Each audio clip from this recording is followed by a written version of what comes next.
Hi, I'm Mark Wagner from ICF, the small consulting firm, which Mike also is a member of. And I had a question about sort of generally what all the presenters have been sort of discussing, which is adding requirements for climate studies and related activities that sort of go into the menu of environmental or safeguards, basically. And so if you take the perspective of a country task manager whose job it is to sell projects in recipient countries, and if you look at it from a longitudinal perspective, a few years ago versus today, what is the acceptance in country to take on these costs for future benefits associated with environmental and social risk management, and then how the country task managers deal with the trade-offs and so on. So some discussion on that I think would be nice. Thank you. Yeah. Yeah. On one of the earlier points, you mentioned that taking it on as we as ES, the environmental folks in our respective agencies.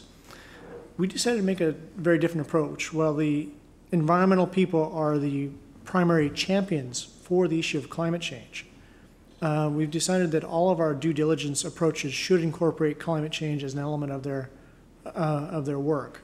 And so the environmental people in MCC have been working with the various sector leads, practice leaders, to basically develop a series of due diligence questions and approaches that have climate change built into each one of the sectors, whether it be agriculture, infrastructure, water and sanitation, health, education, so on and so forth.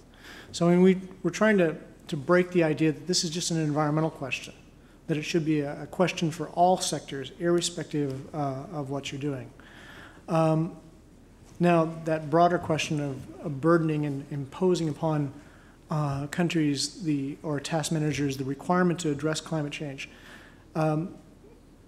admittedly, it doesn't come in lightly. I mean, we kind of grapple with this, whether we are asking for additional gender work to be done, whether we're asking for additional social impact assessment work to be done. Having said that, many of the countries where we work are the first to acknowledge the impacts of climate change and the first to actually request our assistance. And in some cases, we've been a little bit slow about responding to it as the U.S. government.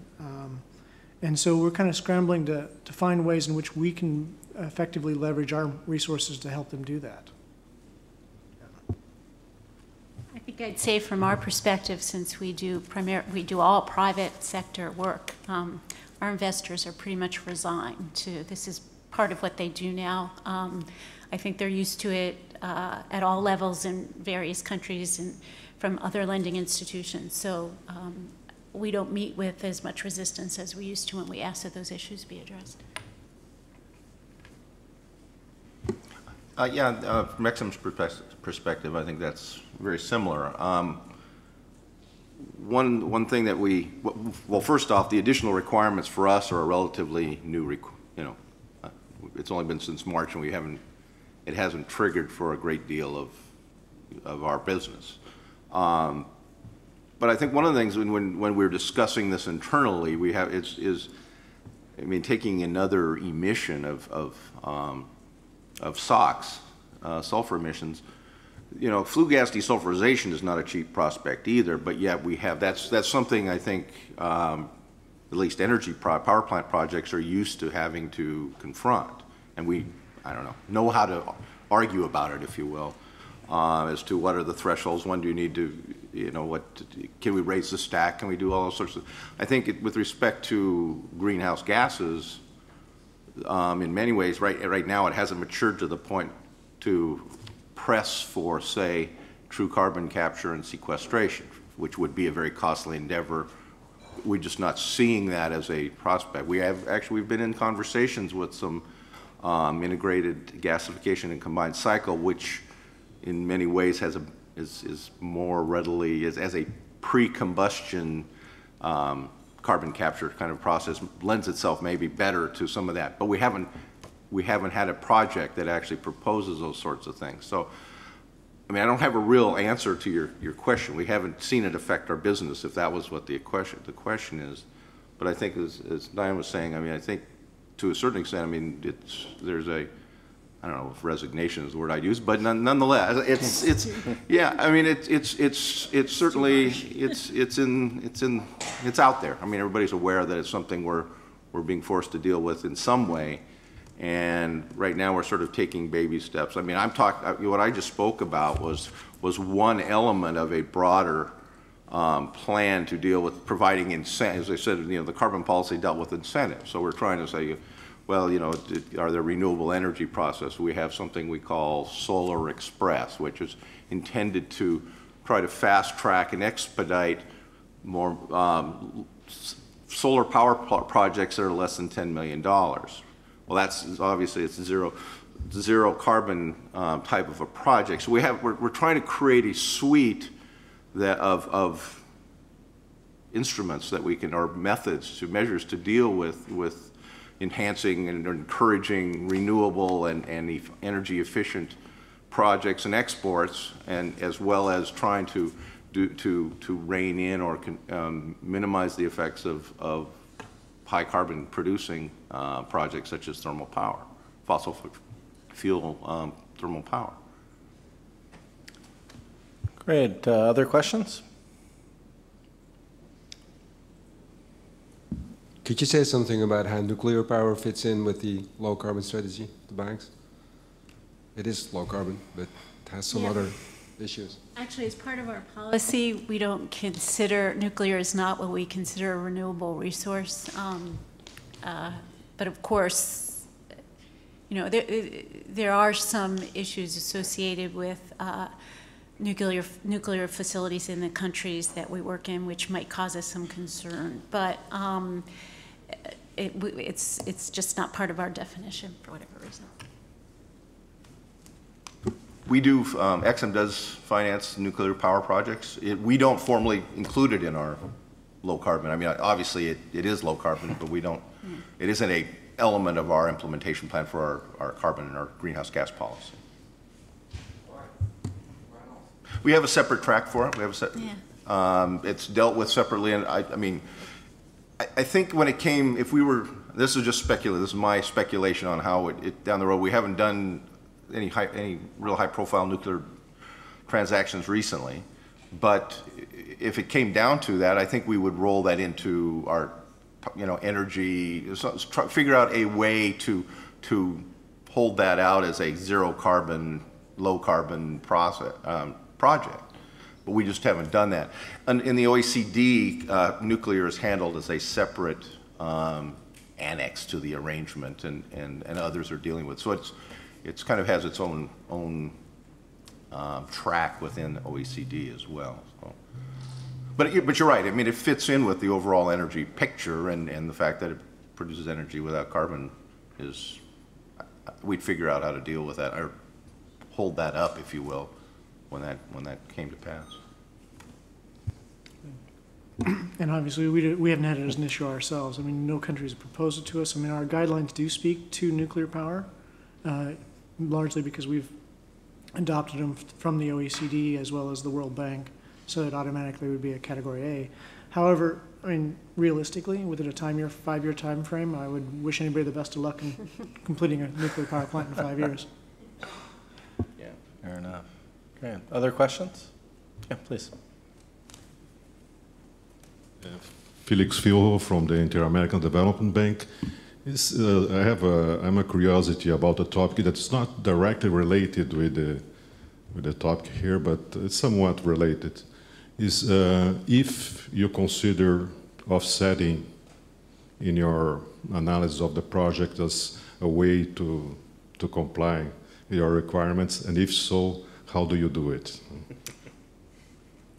That's a question we do not right now. We're silent on offsets, so it's a question I have for Exim, who doesn't seem to incorporate it. And how do you verify it, by the way? I think as a practical matter, right now, what we've put in there is a placeholder. We haven't done it. It's something we're kind of wringing our hands on just how you do it. I think trying to phrase that somewhat carefully. At this point, we don't anticipate true offsets, like a carbon credit kind of an under the CDM, kind of carbon credit type offset.